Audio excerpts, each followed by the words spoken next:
Seguimos entonces con la coherencia. Un discurso es coherente cuando nosotros podemos imaginar en la realidad que ese discurso es posible. Si no es así, no es coherente. Hay algo que está fallando. Para que el discurso tenga un significado de valor, debe ser entonces coherente. ¿Qué es coherencia?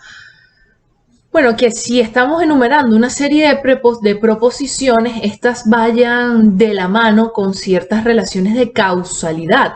O sea, que una llevó a la otra y la otra llevó a la otra. Ahí estamos, podemos decir que un discurso es coherente. Pero si saltamos de una idea A a una idea B y no hay ningún puente que los una y el lector o el receptor textual se queda en el aire, allí hay un problema de coherencia.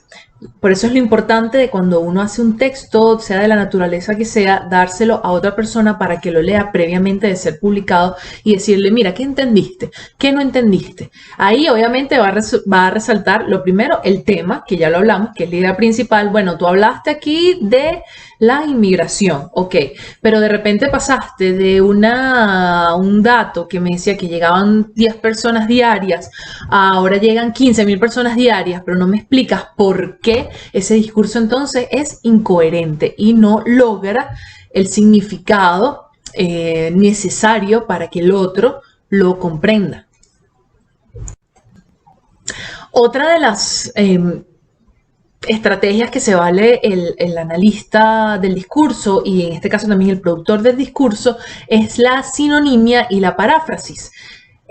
Ninguna lengua tiene sinonimia exacta, es decir, no hay sinónimos que tengan la igual carga significativa que la palabra a la que queremos buscarle esa otra opción. Por lo tanto, eso de los sinónimos lo podemos usar, pero ya saben que no estamos hablando de lo mismo. Si queremos hablar de libertad, vamos a hablar de libertad. No tenemos por qué buscarle un sinónimo a libertad. Y la otra es la paráfrasis, que es decir, más o menos lo mismo, pero con otras palabras. Aquí hay una intervención directa del productor textual, porque no me estás citando, por ejemplo, me estás parafraseando, está pasando bajo tu subjetividad esa información y sobre tus modelos mentales me estás comentando algo que tú crees que dice el texto, pero no es literal.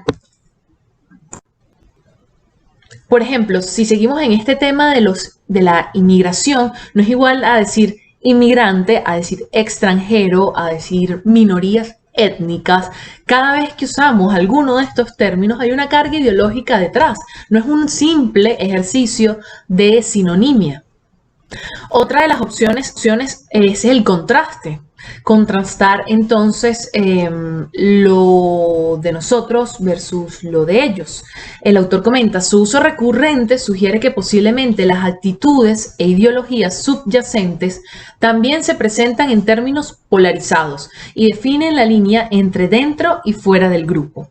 La otra serían las negaciones. Combinan un aspecto positivo de nosotros y con aspectos negativos de los otros. ¿Por qué hacemos estas negaciones? Para evitar que el receptor tenga una imagen negativa de nosotros por el hecho de hablar mal de ellos, por ejemplo. Esto genera entonces discursos ambivalentes que pueden ser positivos, negativos o neutros. Y en esta ambivalencia también entonces entra la inferencia.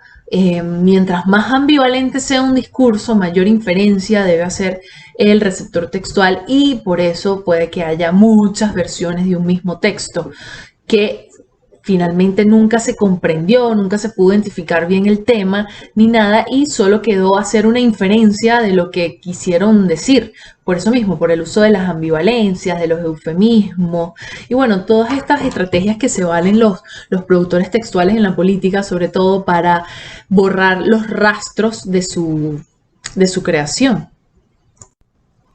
Estas negaciones son muy divertidas y las van a ver una y otra vez. Se las voy a enumerar. La primera es la negación aparente. Yo no tengo nada en contra de ellos, pero... Y ahí viene tu juicio ideológico. La concesión aparente. Tal vez sean elegantes, pero por ahí hay un dicho, ¿no? El de la mona, aunque se vista de seda, mona se queda. Concesión aparente. Empatía aparente. Quizás haya tenido problemas, pero...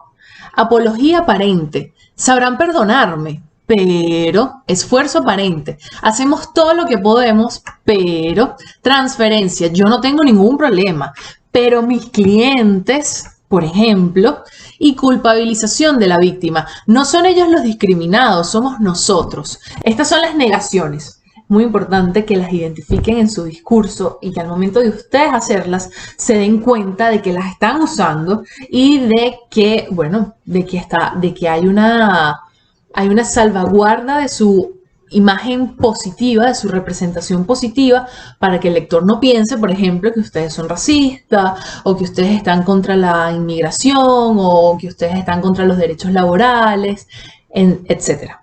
Luego, los actores. Los actores serían los personajes que forman parte de este discurso. Pero también es muy importante saber cómo los encontramos definidos. Por ejemplo, colectiva o individualmente. ¿Hablamos de pueblo o hablamos de un representante del pueblo? ¿Estamos hablando de miembros de nuestro grupo o estamos hablando de miembros fuera del grupo? ¿Los identificamos con su nombre, con su apellido, con su profesión, con sus edades o simplemente son anónimos? ¿Usamos pronombres personales o usamos pronombres impersonales? Es igual decir que murió un niño de 13 años en la costa del mar Mediterráneo a decir que murió, no sé, digamos un nombre, Pedro Pérez, de 13 años, proveniente de Siria, en la costa del Mediterráneo. O sea, ¿cuándo le ponemos nombre a esa víctima y cuándo no? Allí también hay ideología. Luego pasamos a la modalidad, que es la subjetividad entonces del productor textual, que es algo que siempre tenemos que tener en cuenta porque ningún discurso es objetivo, pero buscamos que sea lo más honesto posible. Para eso entonces proponemos evidencias o mencionamos evidencias, hablamos de datos, hablamos de citas textuales, porque tenemos que tener en cuenta que el otro, el receptor, siempre nos va a estar evaluando lo que nosotros decimos. Hay evidencias con más pesos que otros. Hay gente que solo dice no porque lo vi en la televisión o porque lo vi en las redes sociales. Eso ya es un motivo de evidencia para algunos, para otros no, obviamente. O las percepciones directas. No, yo lo vi con mis propios ojos. Todo esto da mayor peso al argumento. Somos difusos cuando no sabemos una respuesta exacta a una pregunta y no queremos parecer ignorantes. Ahí es cuando usamos la ambigüedad y la vaguedad. Luego tenemos los topoi. Topoi es lo que nosotros llamamos también lugares comunes, que son argumentos aceptados totalmente por todos que no necesitan ser explicados. Por ejemplo, la igualdad, la tolerancia, la hospitalidad, la fraternidad. Cuando alguien usa esos argumentos para defender su discurso, bueno, está usando un lugar común, está usando un topoi. Obviamente que todos sabemos que la igualdad es necesaria, que la tolerancia, que la hospitalidad, o sea, todos tenemos eso bien claro, entonces son lugares comunes. Es lo que no te sustenta una tesis, por supuesto, pero no solo tu tesis, sustenta las tesis de cualquier persona que quiera un mundo habitable civilmente, por ejemplo. También hay lugares comunes negativos. Esos no necesitan ser defendidos a pesar de que sean lugares comunes. Por ejemplo, en un país que recibe inmigrantes, un lugar común puede ser que los inmigrantes son un peligro para la sociedad. Eso es un lugar común. Pero necesitan entonces defender su argumento porque no es positivo. Cuando son positivos ya no es necesario trabajar mucho para defenderlos porque, bueno, todos los conocemos y todos los aceptamos con antelación. Las estructuras formales. Ahora vamos con cuando tenemos un discurso, el texto en sí, ya esto pasa al nivel sintáctico. Estábamos en el nivel del significado, que es semántico. Ahora vamos con el sintáctico, que es más reducido, porque obviamente en el significado es donde vemos la ideología, pero en el sintáctico también. Por ejemplo, en el orden de las palabras dentro de una oración. ¿Qué mencionamos de primero y qué mencionamos después? He allí una de las claves para identificar esta ideología. Veamos este ejemplo. La policía arrestó a los manifestantes. Los manifestantes fueron arrestados por la policía. Fue a los manifestantes a quienes arrestó la policía. Fíjense que cualquiera de estos tres funciona como un título o como un titular para una nota en el periódico.